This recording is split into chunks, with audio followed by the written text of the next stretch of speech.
এই যাত্রায় আসলে তীব্র যানজটে পড়তে পারেন যাত্রীরা, কারণ নীতিমালা না মেনে এক্সপ্রেসওয়ের নির্মাণ সামগ্রী রাখা হচ্ছে যত্রতত্র। নিচের সড়কে জায়গায় জায়গায় খানাখন্দ, সেখানে বৃষ্টিতে জমে পানি।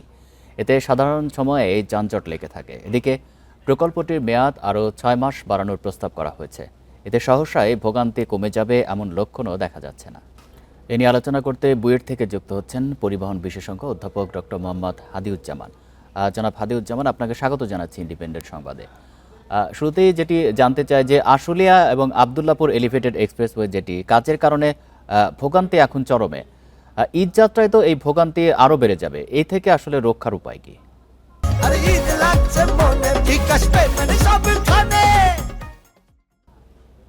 ধন্যবাদ। দেখুন, প্রথমে একটু বলে নেই যে আমরা যে প্রকল্প নিয়ে কথা বলছি, আশুলিয়া এলিভেটেড এক্সপ্রেসওয়ে, এটা অত্যন্ত প্রয়োজনীয় একটি প্রকল্প। আপনি নিশ্চয়ই জানেন যে আমাদের ঢাকা এলিভেটেড এক্সপ্রেসওয়ে যেটা চলমান আছে, এটার সাথে আশুলিয়া এলিভেটেড এক্সপ্রেসওয়ে যুক্ত হয়ে গেলে মূলত নগরের ভিতরে না ঢুকেই আমাদের উত্তরবঙ্গ এবং দক্ষিণবঙ্গের মধ্যে একটা চমৎকার কানেক্টিভিটি তৈরি হবে। কিন্তু এটাও সঠিক যে আমরা যে উপযোগিতার কথা বলছি সেটা আমরা একসময় হয়তো বা পাবো।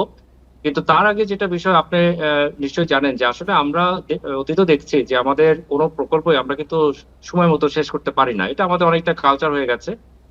এর পিছনে টেকনিক্যাল কিছু আছে। আমি অনেক সময় শুনি যে গদ বাঁধা কিছু বলে ফেলা হয় যে আমরা প্রকল্প সঠিক সময় শেষ করতে পারি না, কিন্তু আসলে কেন শেষ করতে পারি না সেটাও আমি যেটা বললাম, টেকনিক্যাল কিছু কারণ আছে। তার মধ্যে একটা বড় কারণ হচ্ছে আসলে আমরা জমি অধিগ্রহণের কাজটা সময় মতন করতে পারি না। তো এই কারণে প্রকল্প বাস্তবায়নের সময় আসলে আমাদের মাথায় রাখা উচিত, যেহেতু আমরা সময় মতন প্রকল্প শেষ করতে পারি না, কিন্তু আসলে যাদের ভিতর দিয়ে এই প্রকল্পটা হচ্ছে, যারা নিচের সড়কে আছে, যারা প্রতিনিয়ত এই সড়কটা ব্যবহার করছে, তাদেরকে আসলে পুরো প্রকল্পের মধ্যে একটা বড় স্টেক হোল্ডার যদি আমরা বিবেচনা করি, তাহলে প্রকল্প চলমান সময় তাদের রাস্তাটা কিন্তু সচল রাখার ব্যবস্থা করতে হবে। কিন্তু আমি বলবো অত্যন্ত দুঃখজনক যে আমরা এত একটা বড় প্রকল্পের কথা বলছি, প্রায় 20,000-25,000 কোটি টাকার একটা প্রকল্প, কিন্তু নিচের সড়কটা যেটা আসলে টেকনিক্যাল ইস্যুর কারণে আমি আমি বলছি যে অনেক সময় আমরা সচল রাখতে পারছি না। কিন্তু এটা সচল রাখার ব্যবস্থা আসলে করতে হবে।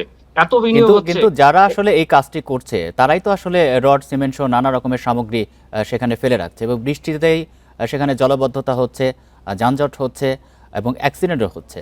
এসবের দায়টা না, আসলে কার? জি জি, অবশ্যই এটার দায় যারা বাস্তবায়ন করছে তাদেরকে যেমন নিতে হবে, একই সাথে আমি একটু বলি, আপনি এই যে করিডোরটা নিয়ে কথা বলছেন, আপনি নিশ্চয়ই জানেন এটা ইন্ডাস্ট্রিয়াল করিডোর।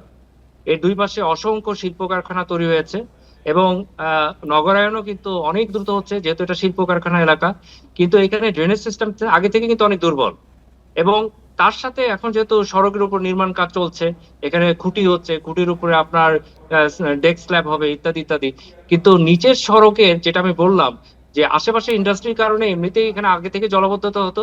তার সাথে আসলে যেহেতু আমরা এই রাস্তাটা করতে গিয়ে, উপরে যে ফ্লাইওভার করতে গিয়ে এর খুঁটিগুলি আসলে এমন ভাবে পড়েছে, নিচের সড়কটা আসলে আপনি ইফেক্টিভ যে 2 লেন পাবেন একেবারে আশুলিয়া থেকে বাইবেল পর্যন্ত, এই সুযোগটা আসলে নাই।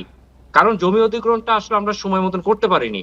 এখন জমি অধিগ্রহণ যদি সময় মতো না করতে পারেন, তাহলে এই যে দুর্ভোগ, এই দুর্ভোগটা কিন্তু চলে আসবে। এই কারণে আমি মনে করি যে আমাদের ফিজিবিলিটি স্টাডি বা সম্ভাব্যতা যাচাই যেগুলো হয়, খুবই দুর্বল। এবং এই প্রজেক্টটা কিন্তু ইপিসি কন্ট্রাক্টে, তার মানে যিনি কন্ট্রাক্টর আছে তিনি ডিজাইন করবেন, একদম কনস্ট্রাকশন পর্যন্ত তিনি থাকবেন। তাহলে যিনি ডিজাইনার, আমি যেটা কন্ট্রাক্টরের কথা বলছি, তার তো আসলে বোঝা উচিত ছিল যে নিচের সড়কটার জন্য আমার কি পরিমাণ জায়গা লাগবে, সেই জায়গা না পাওয়া পর্যন্ত আমার কাজ শুরু করা উচিত না। কারণ আমি যেটা বললাম যে উন্নয়ন যন্ত্রণাটা চলতে থাকবে, কবে শেষ হবে এটা আমাদের আসলে জানা নাই। আপনার ওই প্রস্তুতি তো ওইভাবেই নিতে হবে। আমার মনে হয় যারা আসলে ইপিসি কন্ট্রাক্টর আছে তাদের এখানে এই ব্যাপক যে এই দুর্বলতা যে আছে। আপনি বলছিলেন যে ঠিক সময়ে কাজটি শেষ হয় না, এই প্রকল্প তো 6 মাস বাড়ানো হয়েছে। এর ফলে যে অর্থনৈতিক ক্ষতি, সেটিও তো একটি বড় চাপ বাংলাদেশের জন্য। সরকারের পক্ষ এটা থেকে একটা আসলে কি মজার, ধরনের পদক্ষেপ নেওয়া উচিত?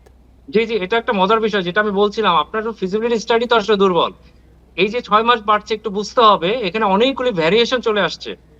এবং সেখানে আপনি নিশ্চয়ই জানেন যে আমাদের বাইপাইলের ওখানে এখন ট্রাম্পের একটা নতুন ইন্টারচেঞ্জ হবে, এবং জমি অধিগ্রহণ করছে, নতুন করে করতে হচ্ছে, রেলের জায়গা লাগবে, রোডসের কিছু জায়গা নিতে হবে। এই জমি অধিগ্রহণের কাজটা, এবং আমাদের আমলাতান্ত্রিক জটিলতা আছে। জমি অধিগ্রহণ সবসময় আমরা দেখি একটা লম্বা প্রক্রিয়া, এবং তার সাথে কিন্তু আবার আপনাকে ডিপিপি রিভাইজ করতে হবে, এবং এই ডিপিপি রিভাইজ করতেও আপনার সময় লাগবে। তাহলে এই যে কালক্ষেপণ, কালক্ষেপণ হলে তো আসলে প্রকল্পের মেয়াদও বাড়বে, এবং প্রকল্প যদি সঠিক সময় আমরা শেষ না করতে পারি, আমি অর্থনৈতিক সুবিধা বা বাণিজ্যিক সুবিধার কথা পরে বলি, আমার মূল যে জায়গাটা ফোকাস সেটা হচ্ছে নিচের সড়কে যারা আছে তাদের ভোগান্তি কিন্তু আরো 6 মাস বেড়ে যাবে। এটা হচ্ছে সবচেয়ে বড় কথা। সেই কারণে আমি বলবো যারা প্রকল্পটা বাস্তবায়ন করছেন তাদের উচিত হবে নিচের ৪ লেনের যে সড়কটা ভবিষ্যৎ হবে সেটা ভবিষ্যৎ হবে বলে থেমে থাকলে চলবে না। অতি দ্রুত নিচের অন্তত ২ লেনের সড়কটা আসলে এটা শেষ করতে হবে পারলে এই বর্ষার মৌসুমের আগে। তবে আমার মনে হয় না যে বর্ষার মৌসুমের আগে এটা আমরা শেষ করতে পারবেন। হয়তোবা জুলাই পর্যন্ত লাগবে। ২ লেনটা তাড়াতাড়ি চালু করা এবং নিচের আরো ২ লেন যেটা ভবিষ্যতে হবে সেটার জন্য প্রস্তুতি নেওয়া। কারণ এই সড়কে এখন প্রায় ১৬ থেকে ১৭টা জেলার ভারী যানবাহন কিন্তু এই গেটওয়েতে ঢোকে।